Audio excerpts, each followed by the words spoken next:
He's back! Like never before! More fantastic! More amazing! We would like to apologise for the temporary loss of sound. And even more incredible! Temporary loss of sound. He is incredible! Here's Soccer Steve. And welcome into the Ultimate Soccer Show. I'll tell you what, there's lots of things we're going to get through. We're going to talk a little bit about the happenings from last week. Yes, we're going to go over it, but in a different way. A worldly feel, and I'm talking about World Cup qualifying.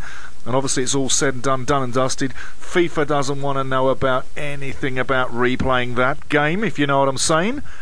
But we're going to hear from the world and what the world had to say. You're going to enjoy this one. And then a little later, we're going to hear Arsene Wenger's viewpoints on that. And then Mr. Controversy himself, Roy Keane, but he tells you how it is. But we're going to hear from Roy Keane and his viewpoints on that game. After we get through that, Champions League. And there's a few teams in trouble, but as we plough through it, I'll decipher what I see, give it to you straight, and then you'll know a little bit more about what's coming down the pipe. But hey, check out what the world was saying last week about that game, Arsene Wenger's viewpoints, and Roy Keane. Sit back, listen, enjoy. The story dominating the world of football, and France striker Thierry Henry has released a statement calling for the World Cup playoff second leg against the Republic of Ireland to be replayed. Even politicians are getting involved now. Ireland's crying foul over a handball. The French player clearly touches the ball with his hand before the tying goal was scored. Henry nicht im Abseits. Der kommt, aber nimmt den Ball mit der Hand mit Shakehaven. They're calling it the hand of frog. Last night, Thierry Henry, an idol and role model to many across the world, gave France a helping hand. As France went through with a goal which should have been disallowed. The goal that denied Ireland a place in the finals in South Africa next year. We are relieved. We'll go to the World Cup, but it's been very tough. Well, it's not really Thierry Henry. I mean, he feels sorry for the Irish. Let me go to Canada. Steve, tell me. The one thing that everybody's talking about is that, or the opinions, the fallout, if you will, is that it's a world issue now, not just an Irish issue, and people want to see more precise methodry within the officialising of the game. You know, they've seen too many errors, and sadly, the referees are not able to keep up with these super athletes. I mean, 20 years ago, the players were not as fit as they are now, and they're faster, they're stronger, and one angle as well, they're more cunning. So I think the players of today, they bring all those qualities, hence you got to say the game needs better enforcement of the rules, and technology, it wouldn't hurt the officials.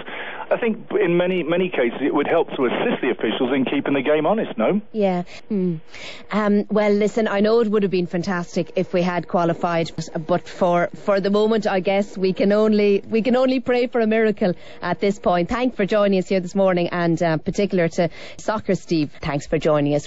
Okay, well, there's the worldly feel. Now let's take a listen to that wonderful Frenchman, fantastic coach for the Arsenal, Arsene Wenger. I believe, of course, it's embarrassing. I support France, and it's embarrassing to qualify the way we qualified. And it raises many issues. First of all, I believe the biggest one is how can football sort out this kind of problems and make sure that doesn't happen again. And so they come out with a solution, maybe with one guy behind the goal. The best one would certainly be technology. And about all the anger, I feel the biggest anger for me is that we are still in 2009 sitting here where 2 billion people see what happened and one guy doesn't see it and we cannot help him. And that is the most frustrating, with football being the biggest popular sport in the world, but we are still having to endure this kind of mistakes and all sitting there. And at the end of the day, turn the anger against a player who is one of the fairest players I ever managed, you know. It's an instinctive reaction.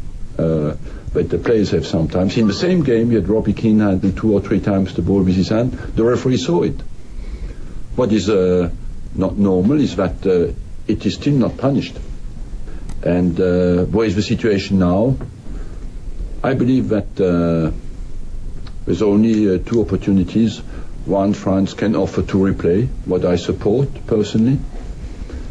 And the second situation is that FIFA has to make a decision, on that issue.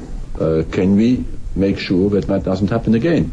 We want to beat Ireland properly, and that didn't happen. There you go, Arsene Wenger. Gotta say, Arsene tells you how it is. I love his approach, I love his wisdom, and I love his two-way throw at it. Robbie Keane handles the ball 3 times. Thierry Henry just once. Very wise guy. Love his approach, love his opinion. Now let's take a listen to a different opinion. The very controversial, the very strong-minded, the man who's definitely got something against the FAI, the Football Association of Ireland, Roy Keane. I've been amazed at the commotion that's been going on for the last few days. I think around about Henry's handball, yeah, of course he handled it, but I'd focus on why didn't they clear it. I'd be more annoyed with my defenders and my goalkeeper than Thierry Henry. How can you leave a ball bounce in the 6-yard box? How can you let Thierry Henry get goal side of you? And if the ball bounced in the 6-yard box, I'd be saying, where the hell's my goalkeeper? Where's the defender? The ball bounced in the 6-yard box. It was his instinct. I think sometimes you go for the ball, you stick your leg out, your hand out, whatever it might be. Would I call him a cheat? No, I wouldn't think so. I think... Did he bend the rules a little bit? Yeah, but we see cheating going on all the time in games. Players dive in. When I'm asked about it, I say, yeah, the game's full of it. You look over the course of the campaign, Ireland had the chances in the 2 games. They never took it in the first game, they never performed. I heard a few interviews after the games where the manager was speaking about none of the players got booked. Maybe that was a problem. They should have got booked in the first game because we stood off France. In the second half we had opportunities to score and we didn't take it. But usual Irish FAI reaction. We've been robbed. The honesty of the game. There's one of the group matches, I'm sure it was Georgia, where Ireland got a penalty. It was one of the worst decisions I've ever seen from one of their defenders, which changed the whole course of the game. I think Robbie scored a penalty and Ireland went on to win it. I don't remember the FAI after the game saying we should give him a replay. But this idea that Ireland were robbed and they deserve a replay, I think the Irish supporters probably deserve better. I think the manager, probably most of the players deserve better. But I'm not sure the FAI deserve better. What goes around comes around. Whoa, what goes around comes around. Can you think for a minute back to the 2002 World Cup, Roy Keane, somewhere on the island, the FAI, Football Association of Ireland, saying, we don't know where Roy is, not for a minute of the day. Lo and behold, Roy was back in the hotel room. One quick call to the hotel room, they'd have got Roy on the phone, got him on the training field, got him in the team, got him in the game, probably got a better World Cup out of Team Ireland. But do you think for a minute that Roy's probably a little bit pissed off with the FAI? I think you hear it right there. But some of what he says is absolutely on the money. Replay that, what he just said sometime, and listen to what he says. But Roy Keane is not just an angry man, he's not just frustrated at the FAI, but some of what he says does make sense. Not all of it, I give you that. Anyhow, we're going to go to a quick break. When we come back, we're going to be floating over to Champions League and what's coming down this week. It's not that I don't like Manchester United. I mean, Rooney is a good lad, Scholes quite talented, and Owen, he's quite a striking looker. My problem, as I'm sure is everyone's, is that the fans are dirty f***ing heads who don't know how to be polite in mixed company. That's their problem. Footy reigns supreme at Setanta Sports. Live and exclusive coverage of Barclays Premier League, UEFA Champions League, the FA Cup and much more. Watch history live. Setanta Sports. Call your television service provider to subscribe. Hey soccer fans, Soccer Steve here from the Ultimate Soccer Show, and bring your emails steve@soccersteve.com. You know, it's so rare that we get any chance to give this thing hell these days, because all we do is win games, that, we'll take this one goal. So, that's important. It's simple. The Ultimate Soccer Show. You'll love it. Everybody does. I think the Irish supporters probably deserve better. I think the manager, probably most of the players deserve better. But I'm not sure the FAI deserve better. What goes around comes around. What goes around comes around. It's Didier Drogba for Chelsea. Kalou gets the applause for his assist. It's an Ivory Coast combination. Denilson has found Bednar, and now Van Persie. His touch won't let him down. caught by Mexit, penalty! Arsenal's player of the year by a distance, Robin van Persie. Advantage Arsenal!